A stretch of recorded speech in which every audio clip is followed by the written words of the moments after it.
kita 3 bulan pertama ini nih operasional itu telah menerima 2.882 Banyak banget. aduan gitu. Tapi nggak ada yang minta jodoh kan ya? Kalau minta jodoh kayaknya boleh ke Teteh itu mah mangga.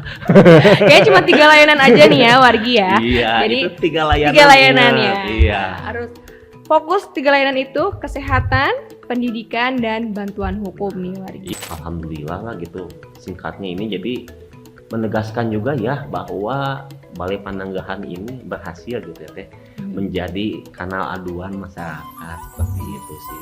Bakuril kita nanti diaktifkan lagi Teh, kayak kan kita itu punya 4 bakuril nih. Oh iya. Ada di Bogor, Betul. di Purwakarta, di Cirebon, dan di Garut. Garut. Nah, iya, jadi benar. keempat itu nanti insya Allah di tahun ini bakal difungsikan sebagai Balai Pananggahan.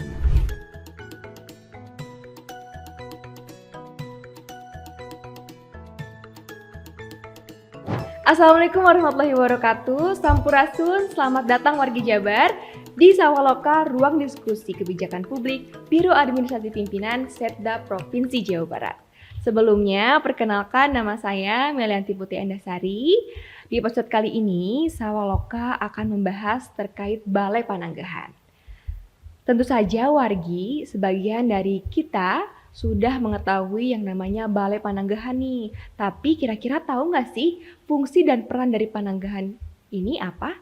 Balai Pananggahan merupakan ruang aduan langsung nih bagi masyarakat, khususnya bagi Wargi Jabar yang memiliki permasalahan dasar dan belum terfasilitasi melalui layanan daring. Di ruang ini, masyarakat bisa datang langsung, menyampaikan persoalannya secara tatap muka dan kemudian diverifikasi dan ditindaklanjuti sesuai dengan mekanisme serta kewenangan yang berlaku.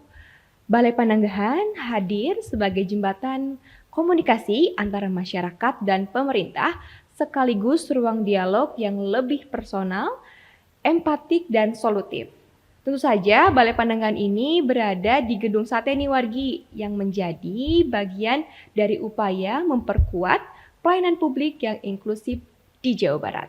Untuk membahas Balai Pananggahan lebih dalam, hari ini di Sawaloka kedatangan narasumber yang tentunya sudah berpengalaman nih dalam Balai Pananggahan ini.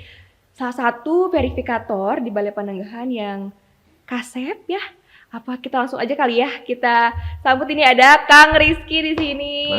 Gimana? Apa kabarnya Kang? Alhamdulillah baik. Alhamdulillah baik ya. Terima Iya. kasih nih udah hadir di Sawaloka episode kali ini nih Kang. Iya. Meluangkan waktu tentunya ya, pasti sibuk-sibuk nih. Alhamdulillah. Alhamdulillah.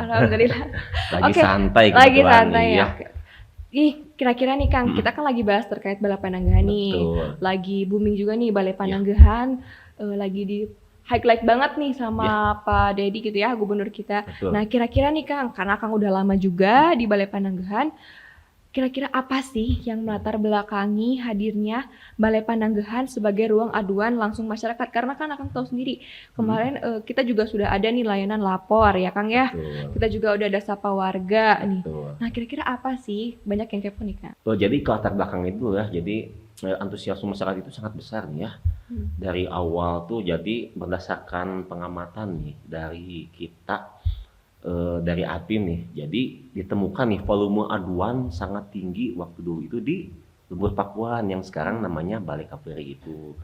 Jadi sampai 100 sampai 200 300 gitu satu hari itu yang di Balai Kapleri itu. Nah, jadi alhamdulillah Bapak Gubernur kita memang apa ya?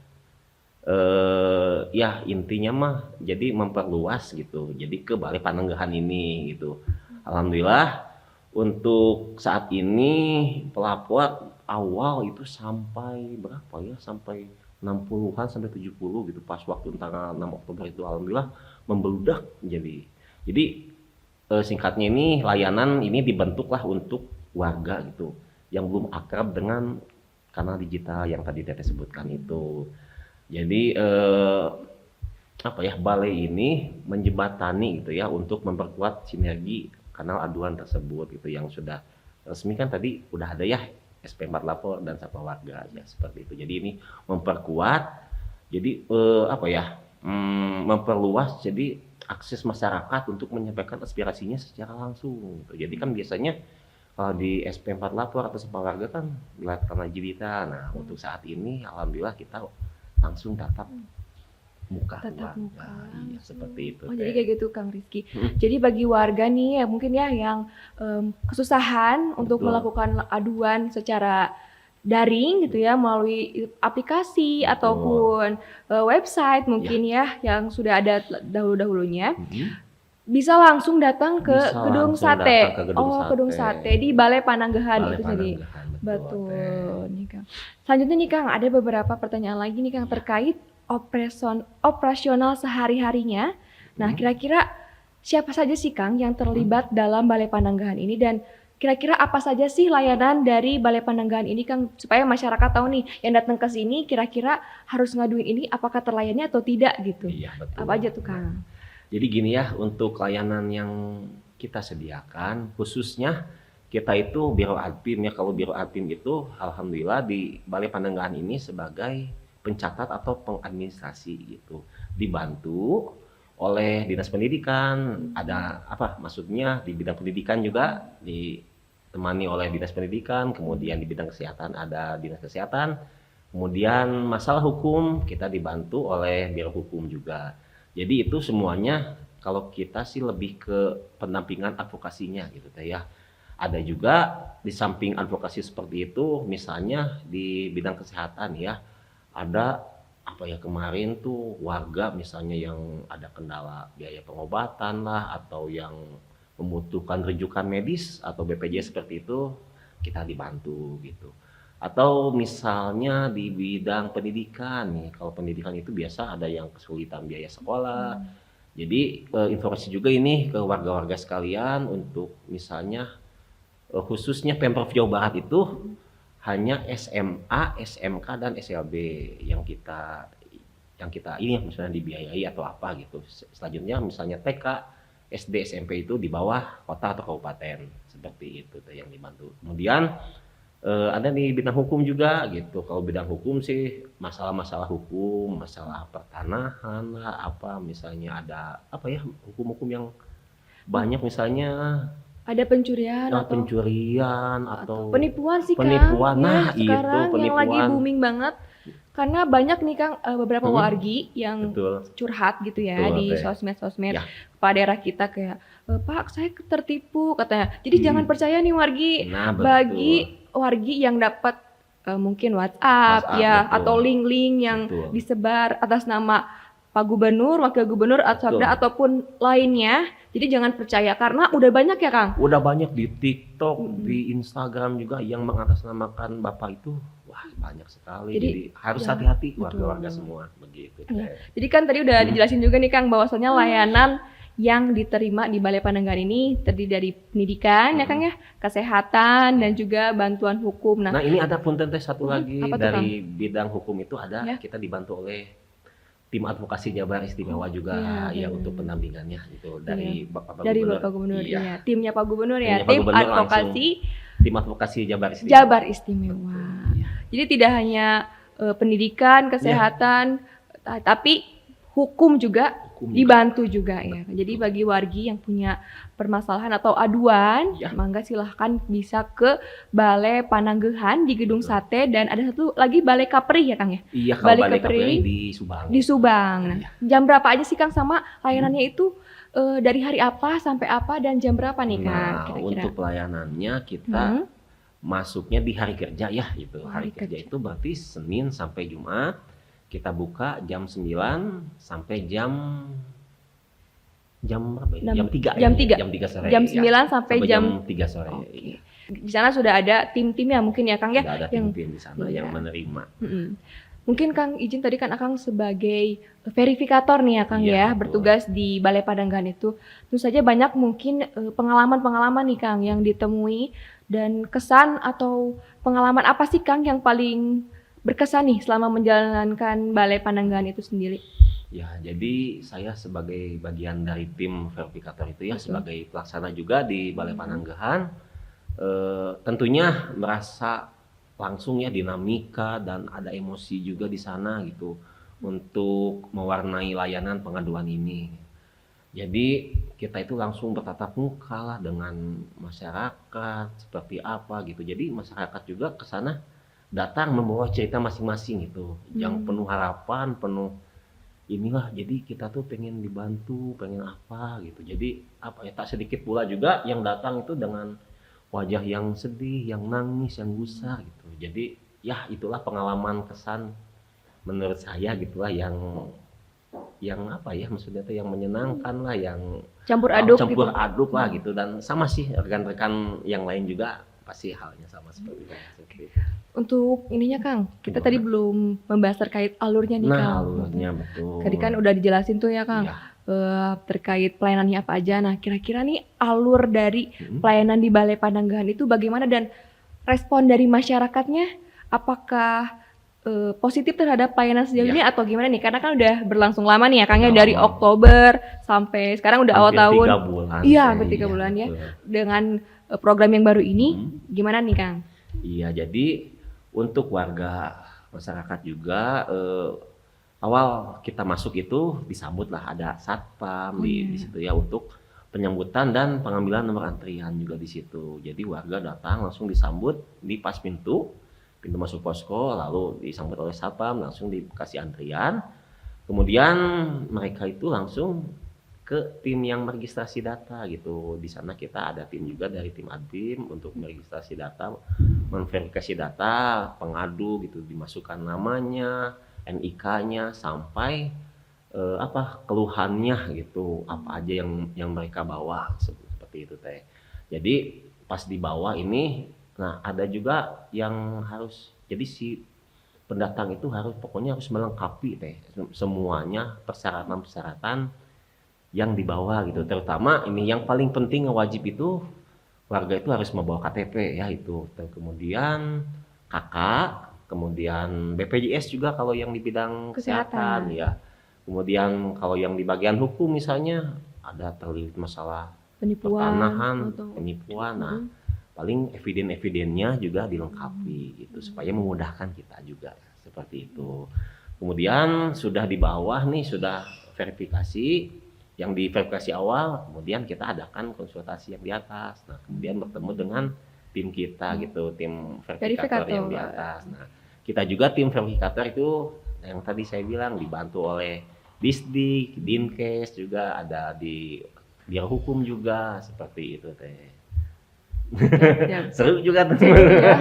Kira-kira ada yang Gimana? curhat atau memberikan aduan kekurangan finansial gitu, ada Kang? Nah, yang finansial juga ada sih, pasti ada ya. Juga kan ini juga pusatnya ya sekarang tuh. Jadi kemarin di Lembur Pakuan sudah membludak banyaknya gitu kan di Balai KPRI ya Iya, sekarang Balai namanya KPRI. gitu.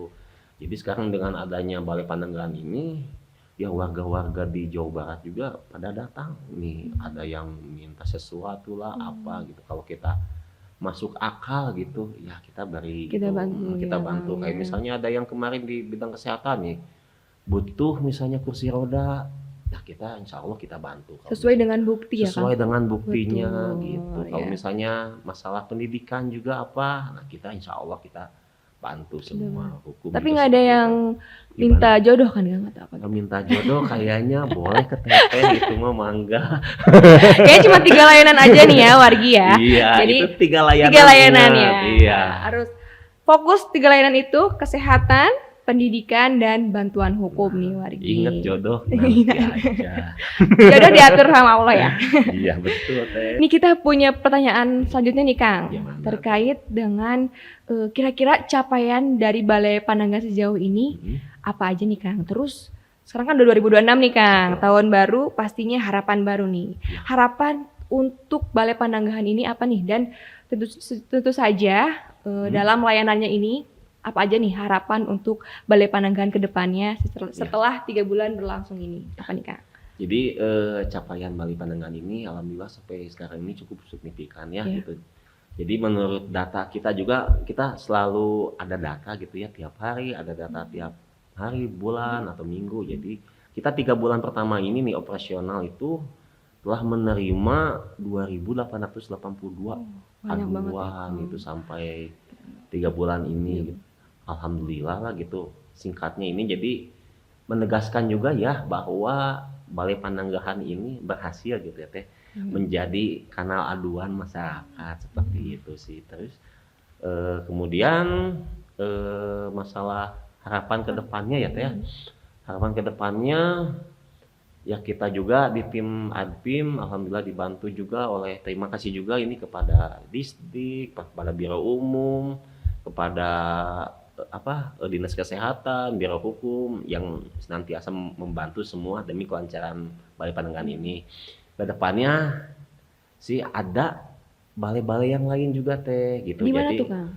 Jadi bakoril kita nanti diaktifkan lagi teh, kayak kan kita itu punya 4 bakoril nih. Oh iya. Ada di Bogor, betul. di Purwakarta, di Cirebon dan di Garut. iya, Nah, benar jadi nih, Kang. keempat itu nanti insya Allah di tahun ini bakal difungsikan sebagai Balai Pananggahan. Gitu. Diaktifkan gitu ya Kang Diaktifkan ya. gitu. Jadi masyarakat yang di sekitar situ, jadi nggak usah jauh-jauh datang ke Bandung seperti itu. Jadi bisa terlayani. Ya, jadi makin banyak aduannya ya Kang ya, yang aduannya yang tentunya yang diterima dan diberikan bantuan ya Kang ya. Jadi tidak harus jauh-jauh ke Gedung Sate. Mungkin ada yang rumahnya di Cirebon bisa ke Cirebon. Yang rumahnya di Majalengka bisa ke Cirebon aja, misalnya bisa, yang di wilayah situ ya Kang ya. Di wilayah situ, betul. Atau mungkin di Bogor nih kejauhan bisa di Bogor aja. Iya, gitu betul. Ya Kang. Yang di Sukabumi sekitarnya, Sukabumi, Depok kan dekat ya dekat situ. ke Bogor. Bisa. Iya, jadi nggak usah jauh-jauh. Ongkosnya juga bisa.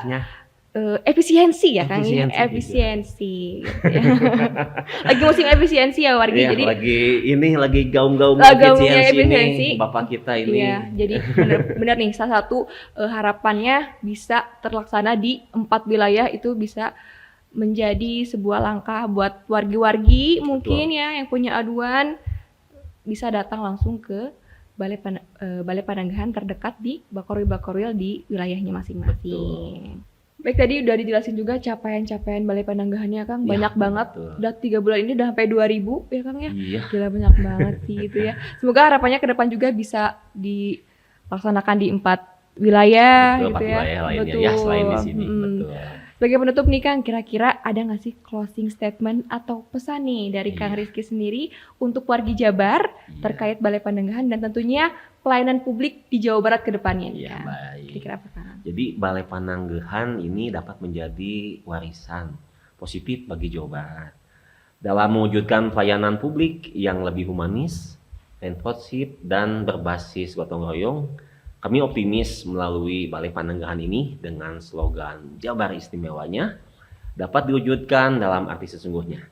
Istimewa dalam memberikan pelayanan lahir dan batin, baik itu fisik maupun ketenangan dan keadilan bagi warganya.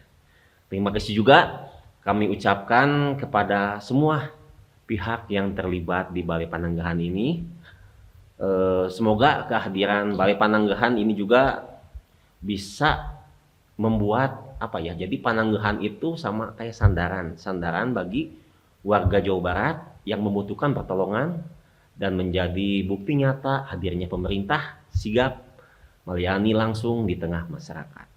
Seperti itu teh. Hatur nuhun Kang Rizky atas penjelasan dan pesan penutupnya nih buat wargi Jawa Barat dan pelayanan publik di Jawa Barat, Kang. Warga Jabar, dari diskusi hari ini kita bisa melihat bahwasannya Balai Pananggahan ini bukan sekedar ruang aduan, tetapi ruang dialog dan pendampingan, tempat masyarakat dapat didengar dan tentunya negara hadir langsung dalam pelayanan publik untuk masyarakat. Sebagai penutup, kira-kira warga setuju nggak sih ada Balai Pananggahan ini?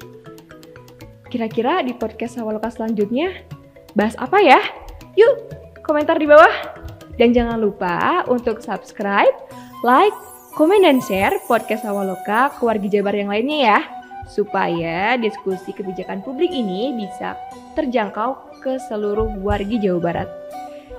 Saya Miranti Potendasari, undur diri. Terima kasih. Wassalamualaikum warahmatullahi wabarakatuh. Cak!